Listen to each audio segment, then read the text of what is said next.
Listen to its call, my fellow adventurer, the call of Icecrown Citadel. The icy depths of its frozen halls await you. For history, for glory, and for epic loot. This is the ultimate classic raid, the pinnacle of nostalgic raiding. It really wouldn't feel right to experience this new raid from the sidelines. Watching your friend ride away with Invincible while a wave of regret sends a chill down your spine. And that's why you need to take advantage of the new RDF system and the new Gamma mode to get caught up really fast. Let's talk about how to get fully caught up in just 1 week using the new Gamma mode and RDF.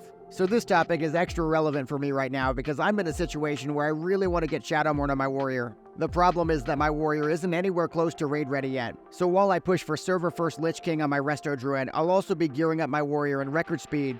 After all, I really don't want to miss out on the best legendary since Warglaves. Alright, so this really doesn't apply to my warrior, but the first thing you should do using RDF is to hit level 80. Spam Q, and then in between you can spam a high impact AoE farm since DPS Qs really aren't usually instant. Another big tip for RDF leveling is to grab full buffs like Thorns to shred through the mobs, especially if you're a tank. Once you hit 80, it's straight to the auction house to do some shopping because we can pick up some really easy gear to meet the minimum RDF requirements. Those requirements are called average item level. For normal heroics, you'll need 180 average item level. Then alpha dungeons are 187, while betas are 200. Gamma, meanwhile, will likely be above 200, but was set to 200 on the PTR. And back at the auction house, I picked up some 232 and 245 item level gear on my warrior to easily meet the requirements. If you aren't sure which BOEs to buy, my list of crafted BOEs should really help a lot. Also, don't forget that once ICC unlocks, you can get 264 item level BOE boots and legs. The 264 and 245 gear will be extremely useful for raiding on my warrior since I plan to do only normal modes on my warrior the first month, which have much lower requirements.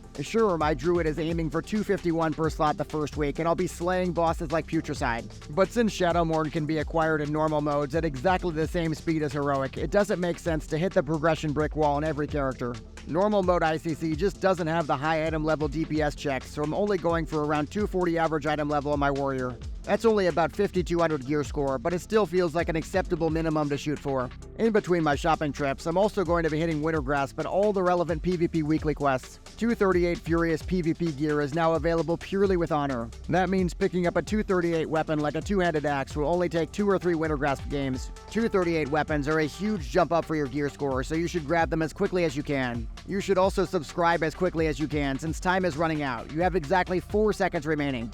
Well, the time ran out on your chance to sub, but when I do get my gear score high enough, it'll be time to spam out Gamma Heroics via the random dungeon finder system. Every day I plan to pick up the daily heroic quest to make sure I get the 2 emblems of frost to go with the 3 from the bounty satchel. Then I'll just spam Q for 8 hours straight to replace my PvP gear. At the same time, I'll be earning Defiler Scourge Stones to pick up Biz Trinkets and even 245 TOC weapons. The Defiler Scourge Stones are exactly like Sidereal Essence, except they drop from every boss instead of just the final boss. They can be turned into the vendor in Dalaran next to all the other emblem vendors. As for new mechanics, Gamma dungeons are no joke, and if you want to watch a full video explaining the new mechanics, you should definitely check the video in the top right. Otherwise, just grab this weak aura pack below the video, and don't forget to talk to the NPC at the start of every Gamma dungeon to pick the relevant buff for your class.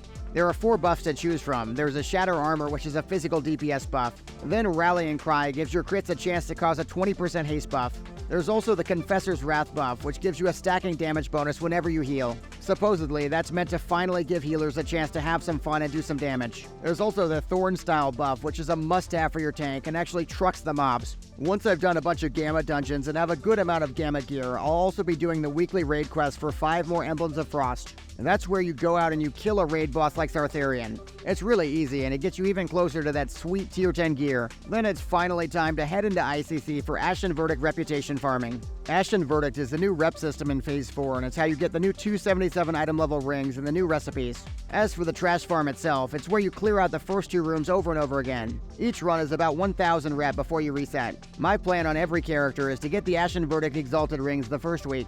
The 277 eye level rings are miles better than anything you currently have, so any fresh character can use one to get a huge boost. With all my high item level pieces in every slot and my new 277 ring, it'll be finally time to blast 25-man normal modes on my warrior. And then the same week, if everything goes to plan, I'll be able to clear all the heroics on my druid while working towards a legendary weapon on my warrior. If getting your own Shadowmourne for free sounds really appealing, you should definitely watch my ICC Pro Player Guide. With that guide, you'll be able to confidently run your own raid the first week and start progressing towards your very own Shadowmourne.